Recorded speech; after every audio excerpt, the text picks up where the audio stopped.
Hello, denizens. Welcome to Science Tech Stand-Up, where the science isn't very deep, the tech not particularly authoritative, and the stand-up is certainly suspect. How are you all doing?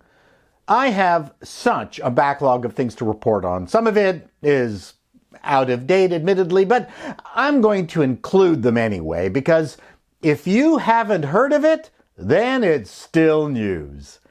Something most of you have heard about was Apple's Worldwide Developers Conference. I commented on the keynote video a few days ago in a brilliant essay, I must say. I invite you to watch that. I'm hoping Apple gets back to doing a live event because no matter how slick these videos are or how good the fart catchers presented their presentation, it just lacked a certain danger. But I got a feeling that this is how they're going to be doing things from here on in. Anyway, the latest tidbit Macworld is in a tizzy over is, other than the new MacBook Pro no-show announcement, was that Max Balzer discovered in the keynote's YouTube keywords metadata a tag for the aforementioned missing in action m1x MacBook Pro. The online press went crazy, of course. Everyone is assuming that this meant Apple had it, was going to show it, but then decided not at the last minute. Personally, I think Apple was just behaving like any YouTube clickbaiter and stuck in search terms that people would probably use to get to WWDC21. Not that Apple is desperate to increase their viewer interest. But this made me think, if other YouTube videos had keyword tags that provided secret insight into their corporate or personal interests. So I went digging and found these examples. Back in January, during CES, I found this Intel CES video with the tags Intel CES 2021 processors and AMD Poo Poo Bum Bum. Yes, clearly they want to get back at their competitor. Conversely, Lisa Su's CES keynotes video tags included video, sharing, video phone, and fuck Intel. Interesting. I would suggest to AMD, however, that they hire a better SEO person, because other than the last tag, the others were weak. On Linus Tech Tips video on the RTX 3070 Ti review, I found these tags: GeForce, ray tracing, bad price is bad, and Gamers Nexus sucks. I think they have some personal issues they need to work out. On John Rettinger's video on Google Pixel 6, the tags included, among others, John for Lakers, Techno Buffalo, Google Pixel, and Animal Husbandry. I have no idea what John had in mind for that.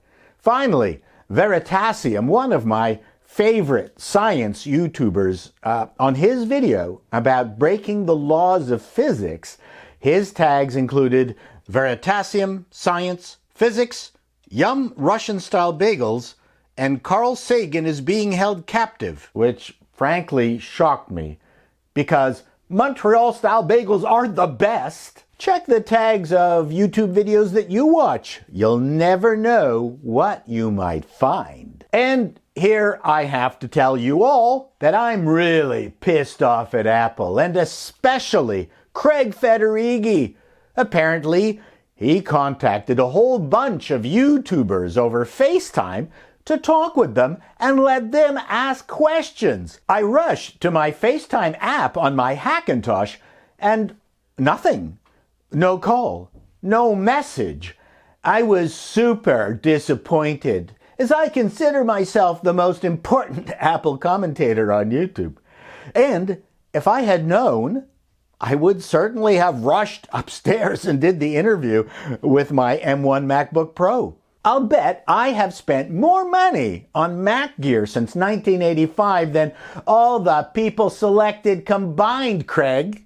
Sure, They were all young and good looking, but come on! Next time, give me a call. I'll be just as easy on you as these kids. I did detect some ageism in your selections, but honestly, I think you handled yourself very well, you were charming, and your responses were spontaneous, and yes, I'm sucking up. Apparently, influencers are cutting brands' acquisition costs by 40%.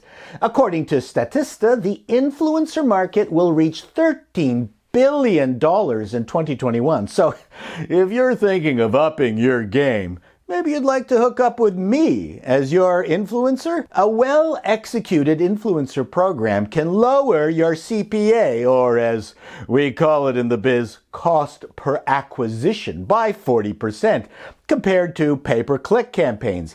And you know how I know what I'm talking about? Because I use terms like influencer ROI, automated vetting and outreach, develop high-quality campaign creative, maximize ROI by repurposing creative. I have no idea what any of that means, but if you hire me, I'll find out before our first meeting. It's clear we are preparing for a post-COVID existence. Purchases of deodorant and toothpaste have skyrocketed, which of course makes sense. When we were all standing 6 feet away from each other, who needed to smell good? We sure weren't kissing each other, so, we let the plaque accumulate on our incisors. Halitosis? Who cared? Walmart saw luggage sales increase by 400%. People desperately wanting to go back aboard those giant ocean-going Petri dishes. Big hint? The COVID vaccine does not protect against syphilis. Target had a 60% increase in swimwear and dress sales. And finally, condoms were up more than 32%. Frankly, after such a long lockdown, I'm surprised anyone could keep them down. Thank you for watching Science Tech Stand Up. Till next time, be seeing you.